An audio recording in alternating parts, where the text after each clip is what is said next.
బిక్కవోలు శ్రీ కుమార సుబ్రహ్మణ్య స్వామి షష్ఠి ఉత్సవానికి అన్ని ఏర్పాట్లు సిద్ధం. తూర్పు గోదావరి జిల్లా అనపర్తి నియోజకవర్గం బిక్కవోలు మండలం బిక్కవోలు గ్రామంలో వెంచేసి ఉన్న తూర్పు చాళుక్యుల నాటి 11వ శతాబ్దం నిర్మించిన ఆలయంలో శ్రీ కుమార సుబ్రహ్మణ్య స్వామి ఆలయ రాష్ట్రంలో అతి ప్రాచీన దేవాలయాలు ప్రాముఖ్యత కలిగిన ఆలయం. ఈ నెల 6వ తేదీ నుండి 12వ తేదీ వరకు సుబ్రహ్మణ్య స్వామి షష్ఠి ఉత్సవాలు ఘనంగా జరుగుతాయని రాష్ట్రంలో నలుమూలల నుండి భక్తులు స్వామివారిని దర్శించుకుంటారు. షష్ఠి ఉత్సవాల్లో భాగంగా అనపర్తి నియోజకవర్గం ఎమ్మెల్యే నల్లమిల్లి రామకృష్ణారెడ్డి స్వామిని దర్శనం చేసుకుని ఉత్సవాలు ఏర్పాట్లు పరిశీలించి భక్తులకు ఎటువంటి ఇబ్బంది లేకుండా చూడాలని ఆలయ కమిటీ వారు సూచించారు. తూర్పు గోదావరి జిల్లా ఎస్పీ నరసింహన్ బిక్కవోలులో పర్యటించి భక్తులు వచ్చే ఏరియా స్థానం ఘాట్లు అక్కడ భద్రత ఏర్పాట్లు అలాగే ట్రాఫిక్ ఇబ్బంది లేకుండా ఆలయ కమిటీ వారు తీసుకునే జాగ్రత్తలు భక్తులందరూ పోలీసు వారికి కమిటీ వారు ఇచ్చే సూచనలు పాటించాలని తెలియజేశారు.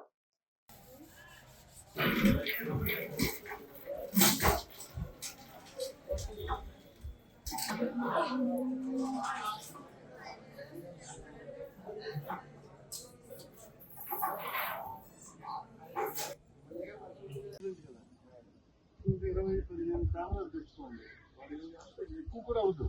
ఒకవేళ ఎక్కువ ఇది పెట్టుకోవచ్చు.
పౌర్ణమి వచ్చేవాడికి పైకి అలా ఎదుగుతూ ఉంటుంది. ఒక అడుగు అడుగు ప్రమాణం పెరుగుతుంది. అలా అమావాస్య గడికి చూసుకుంటాం. ఇప్పటికీ కూడా సత్వంలో వెనక నుంచి లోపల భారం ఉంది. ఎప్పుడొక్కడ స్వామి నివాసం ఉన్నట్లుగా తెలుస్తుంది. ఎప్పుడొక్కడ దర్శిస్తుంటారు ప్రాంగణాల్లో. రాత్రి భాగంలో పౌర్ణమి చేస్తే తెల్లవారికి ఖాళీగా ఉంటుంది. ఈ మార్గశిర మాసంలో మనకి ఆంధ్రాలో ఇక్కడ ప్రథమంగా ముందు ప్రారంభం సుబ్రహ్మణ్య స్వామి క్షేత్రాల్లో షట్క్షేత్రాలు 6 వాటిలో ముందుగా ఇక్కడ కుమార సుబ్రహ్మణ్య స్వామిగా సంతానకారులు ఇక్కడ ప్రారంభమవుతుంది ఉత్సవాలు. ఈ సుబ్రహ్మణ్య స్వామి అంటే మార్గశిర శుద్ధ షష్ఠి లగాయతు దశమి వరకు ఉత్సవాలు చేస్తారు. ద్వాదశి నాడు మహానదానం. ఇక్కడ స్వామికి ఏంటంటే స్వప్నంలో సంతానం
ఓం నమో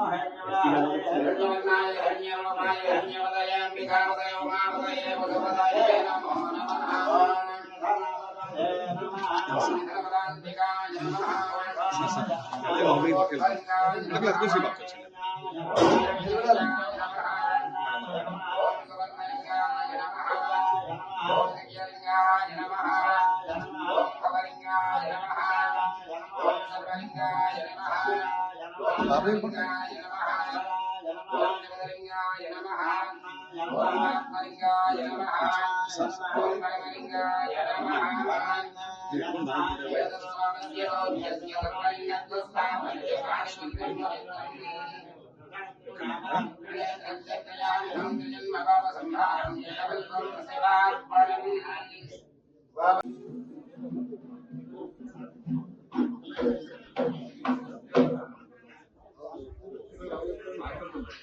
అందరికీ నమస్కారం. ఈరోజు బెక్కవోలు సుబ్రహ్మణ్యేశ్వర స్వామి టెంపుల్ సందర్శించడం నా అదృష్టం. చాలా చారిత్రాత్మకమైన టెంపుల్. ఇక్కడికి వచ్చిన తర్వాత తెలిసింది ఇది 9వ శతాబ్దానికి సంబంధించిన చాలా పురాతనమైన టెంపుల్. అప్పటి నుంచి కూడా ఇక్కడ ఉండే ప్రజలు ఎంతో భక్తిభావాలతో దాన్ని రక్షించుకుని ఆ టెంపుల్ని ప్రొటెక్ట్ చేసుకుంటూ ప్రతి సంవత్సరం వైభవంగా పండగ చేసుకుంటున్నారు. చాలా విశిష్టమైన పండగ ఇక్కడ జరుగుతుంది. సో దీనికి సంబంధించి భద్రతా ఏర్పాట్లు చూడడానికి ఈరోజు రావడం జరిగింది. దీనికి విస్తృతమైనటువంటి ఏర్పాట్లు చేయడం జరుగుతూ ఉంది. ఉత్సవం కాబట్టి ప్రజలు బాగా ఎంజాయ్ చేయడానికి ఇష్టపడతారు. బాణాసంచా కాల్చడం ఇలాంటివన్నీ పెట్టారు కాబట్టి ప్రజల ధనమాన ప్రాణాలకు ఎటువంటి ఇబ్బంది లేకుండా ఉండే విధంగా పోలీసు వారికి సహకరించి ప్రజలు చక్కగా సంతోషంగా పండుగ జరుపుకోవాలని మా అభిలాష. దానికి సంబంధించినంత వరకు ఒక 300 మందితోటి ఇక్కడ 6, 7, 8 తారీఖు ముఖ్యంగా జరిగే పండుగ. సో ఈ పండుగ సందర్భంగా విస్తృతమైన ఏర్పాట్లు చేశాం. అలాగే మన ట్రాఫిక్ రిస్ట్రిక్షన్స్ వస్తాయి. ఆ ట్రాఫిక్ రిస్ట్రిక్షన్స్ కూడా ప్రజలు ఖచ్చితంగా ఫాలో అవ్వాలి. అలాగే ఇక్కడ మనకి 50 రూపాయలు, 10 రూపాయలు, అలాగే ఫ్రీ దర్శనానికి సంబంధించిన క్యూ లైన్స్ పెట్టారు. సో ఆ క్యూ లైన్స్ కూడా తప్పకుండా ఫాలో అవ్వాలి. ఎందుకంటే ఆ రోజు 6th మిడ్ నైట్ నుంచి 7th నైట్ దాకా ఆల్మోస్ట్ అరౌండ్ 70,000, 60,000 మంది వస్తారు. కాబట్టి అందరికీ మా విజ్ఞప్తి ఏంటంటే పోలీసు వారు ఇచ్చే సూచనలు కానీ పెట్టేటటువంటి సైన్ బోర్డ్స్ కానీ అన్నీ పాటించాలి. అలాగే ఇక్కడ ఎవరైతే ఆర్గనైజ్ చేస్తున్నారో టెంపుల్ కమిటీ ఉన్నారు వారు కూడా పోలీసు వారికి చక్కగా ఉద్యోగం చేయడానికి, అలాగే భక్తులు చక్కగా దర్శనాలు చేసుకోవడానికి కావాల్సిన వసతులు కల్పించాలి. ఏది పోలీసు చెప్తే అది పాటించాల్సిన అవసరం ఉంది. ఎందుకంటే ఒక చిన్న ఇన్సిడెంట్ కూడా జరగకుండా చేయడం అన్నదే గొప్పతనం. మనం ఏదో పెద్ద ఉత్సవం చేసి ఒక చిన్న తప్పు జరిగితే ఇంత ఉత్సవం కూడా ఆ మూడ్ పోతుంది. మళ్ళీ మనకి అది మైండ్లో నడుస్తూ ఉంటుంది.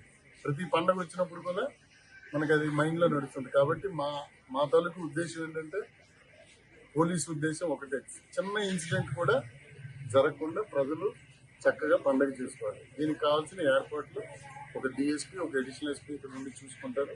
ఆ రోజు నేను కూడా వచ్చి చూసి వెళ్తాము. అలాగే ఫైర్ క్రాకర్కి సంబంధించి కొన్ని ప్రికాషన్స్ ఇప్పుడే చెప్పాము కమిటీ వారికి, అలాగే ఇన్స్పెక్టర్ గారికి కూడా వెరిఫై చేయమని చెప్పాము. దాని ప్రకారం చూసి ప్రజలకు ఎటువంటి ఇబ్బంది లేకుండా, చుట్టుపక్కల నివాసం ఉండే ప్రజలకు కూడా ఎటువంటి ఇబ్బంది లేకుండా చూస్తారని కోరుకుంటున్నాం. సో బెక్కవోలులో చక్కగా జరగాలని స్వామివారికి దండం పెట్టుకుంటాం.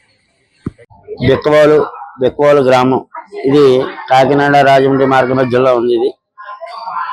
ఇది ఇక్కడ విశేషం ఏమిటంటే కుమార సుబ్రహ్మణ్యేశ్వర స్వామి బ్రహ్మచారిగా ఉండడం అత్యంత విశేషం.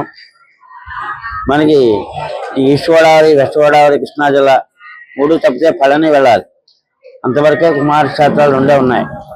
ఇక్కడ కుమార సుబ్రహ్మణ్య స్వామిగా ప్రతి సంవత్సరం కూడా మార్గశిర శుద్ధ షష్ఠి లగాయతూ 6 రోజులు ఈ ఉత్సవాలు పూర్తి చేస్తారు.